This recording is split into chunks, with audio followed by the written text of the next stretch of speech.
اور ایک وبا تو ہمارے سارے ملک میں پھیلی ہوئی ہے میراث کے سلسلے میں کہ عورتوں کو میراث نہیں دی جاتی. جو جتنے بڑے مرنے والے کے بھائی بند ہوتے ہیں وہ میراث پر قابض ہو جاتے ہیں اور عورتوں کو میراث کا حقدار سمجھتے ہی نہیں. حالانکہ قرآن کریم فرماتا ہے کہ للرجال نصیب مما ترک الوالدان والاقربون وللنساء نصیب مما ترک الوالدان اقربون مما قل کثر نصیبا مفروضا. کہ جب کوئی کسی کے رشتہ دار انتقال کریں اور وہ اپنا کچھ مال چھوڑ کر جائیں تو اس میں مردوں کا بھی حق ہے، اس میں عورتوں کا بھی حق ہے. الگ الگ کر کے بیان فرمایا اللہ تعالیٰ نے. للرجال نصیب، مردوں کے لیے حصہ ہے اس میں، اور للنساء نصیب، عورتوں کے لیے بھی حصہ ہے اس میں. مما قل منہ او کثر، وہ ترکہ تھوڑا ہو یا زیادہ ہو، ہر صورت میں اس میں حق مردوں کا بھی ہے عورتوں کا بھی ہے.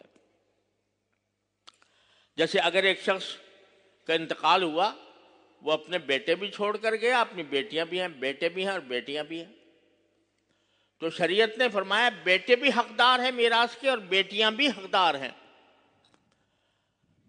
اگرچہ تھوڑا سا فرق یہ ہے کہ بیٹے کو حصہ دگنا ہے اور بیٹی کا اس سے آدھا ہے، لیکن ہے. اور وہ آدھا حصہ بھی بہت بن جاتا ہے بسا اوقات. لیکن رواج ایسا پڑ گیا ہے پورے ملک میں کہ اگر اول تو میراث تقسیم ہی نہیں کرتے سرے سے، سب سے پہلا گناہ تو یہ ہوا.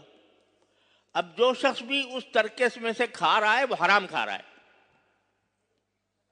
اس واسطے کہ اس میں ہر ایک دوسرے شریک کا حصہ ہے. یہ خوب آپ یہ مسئلہ اچھی طرح ذہن میں بٹھانا چاہیے کہ جو ترکہ ہوتا ہے اس میں اگر فرض کرو 5 وارث ہیں تو جو چیز مرنے والا چھوڑ کر گیا ہے اس کی اگر ایک سوئی بھی اس کی ترکے میں شامل ہے، اس سوئی میں بھی 5 حقدار ہیں. اگر وہ ایک کپڑا چھوڑ کر گیا پہننے کا، اس کپڑے میں بھی 5 حقدار ہیں. اگر وہ کپڑا کوئی وارث دوسروں کی مرضی کے بغیر استعمال کر رہا ہے تو وہ حرام کر رہا ہے. جو کچھ وہ کھانا چھوڑ کر گیا ہے، جو کچھ وہ گندم آٹا چاول چھوڑ کر گیا ہے، وہ گندم آٹا چاول میں ایک ایک دانے میں سارے ورثہ شریک ہیں. ایک ایک دانے میں اگر کوئی آدمی دوسروں کی اجازت کے بغیر اس آٹے سے، اس چاول سے، اس گوشت سے وہ کھا رہا ہے، حرام کھا رہا ہے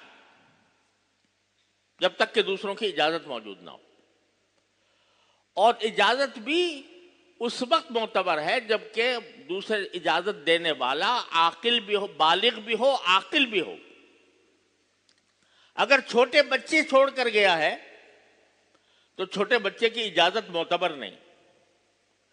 اس کا حکم یہ ہے کہ چھوٹے بچے کے حصے میں جو کچھ آیا ہے وہ محفوظ رکھا جائے، اور محفوظ رکھ کر جب وہ بالغ ہو، بڑا ہو تو اس کے حوالے کیا جائے. اس کے اوپر قرآن کریم کی سورہ نساء کی ابتدائی آیات میں تفصیلی احکام دیے گئے ہیں کہ بس فرض کرو کہ ایک شخص کا انتقال ہوا اور اس کے 2 بیٹے بالغ ہیں اور 2 نابالغ ہیں، تو ان بالغ بیٹوں پر واجب ہے کہ وہ اپنا حصہ الگ کر لیں اور جو 2 نابالغ بچے ہیں ان کا حصہ الگ کرے، اور نابالغ بچوں کا حصہ الگ کر کے رکھ دیں. اس میں کوئی خود تصرف نہ کریں، اسے خود استعمال نہ کریں، بلکہ اس کو الگ کر کے رکھ دیں. اور الگ کر کے جب وہ بالغ ہو جائے اور اس قابل ہو جائے کہ وہ مال دولت کی حفاظت کر سکے، اس وقت اس کے حوالے کریں۔ آپ ذرا ہم سب اپنے گریبانوں میں منہ ڈال کر دیکھ لیں کہ ان احکام کی کیسے، کیا واقعی ہمارے معاشرے میں رعایت ہو رہی؟ اول تو ترکہ تقسیم ہی نہیں کرتے، اور ایک آدمی جو جس کے منہ میں آ رہا ہے وہ کر رہا ہے، یہ دیکھے بغیر کہ یہ میں حلال کھا رہا ہوں یا حرام کھا رہا ہوں۔ عورتوں کا حصہ دینے کا تصور ہی نہیں ہے، اور اگر کہیں کسی کے دل میں کچھ خوف آ گیا کہ بھئی عورتوں کا بھی حق ہوتا ہے، تو ان سے زبردستی معافی نامہ لکھوا لیا جاتا ہے کہ ہم اپنے حصے سے دستبردار ہوتی ہیں۔ وہ چاہے دل سے کریں نہ دل سے نہ کریں، ان سے ایک تحریر لکھوا لی کہ ہم اپنے حصے سے دستبردار ہیں۔ وہ بیچاری ایسے حالات میں جب کہ باپ کا انتقال ہوا مثلاً صدمے میں ہیں، اس وقت میں اگر کوئی بھائی کہے کہ بھئی تم اپنا حصہ چھوڑ دو، تو وہ بیچاری مارا باندھی اور مغلوب ہو کر جواب دے دیتی ہے اور لکھ دیتی ہے۔ خوب سمجھ لیں کہ یہ زبردستی لکھوانے سے کوئی اس کا حصہ ختم نہیں ہوتا۔ رسول کریم صلی اللہ علیہ وسلم نے ارشاد فرمایا کہ لا يحل مال امرئ مسلم الا بطیب نفس منہ، او کما قال صلی اللہ علیہ وسلم، کہ کسی بھی مسلمان کا مال کسی دوسرے کے لیے اس وقت تک حلال نہیں ہوتا جب تک وہ خوش دلی سے نہ دے۔ صرف زبانی اجازت کافی نہیں ہے، بلکہ خوش دلی سے اس نے دیا ہو تو حلال ہوگا، ورنہ نہیں۔ یہ رسول کریم صلی اللہ علیہ وسلم کی واضح ہدایت ہے۔ لیکن عورتوں سے زبردستی لکھوا لیا، وہ بیچاری مغلوب ہو کر مجبور ہو کر لکھ گئی۔ طیب نفس اس کی خوش دلی شامل نہیں ہے، تو وہ اگر وہ حصہ بھائی کھا رہے ہیں تو اس میں حرام شامل ہے، ان کے کھانے میں حرام شامل ہے۔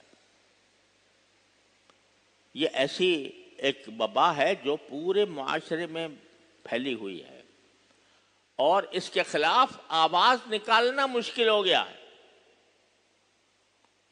افسوس ہے کہ علماء کرام بھی اپنے مواعظ میں اس مسئلے کو وضاحت کے ساتھ بیان نہیں کرتے، یا تو توجہ نہیں ہوئی، یا اس وجہ سے کہ اگر اس کے خلاف بولیں گے تو سارا معاشرہ ان کے خلاف ہو جائے گا۔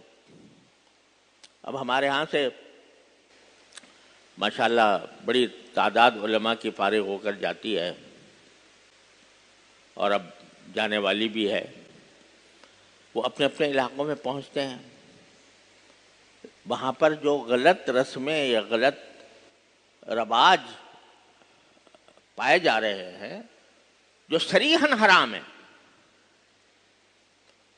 ان کو لوگوں کو اس سے باخبر کرنا ان کی ذمہ داری ہے۔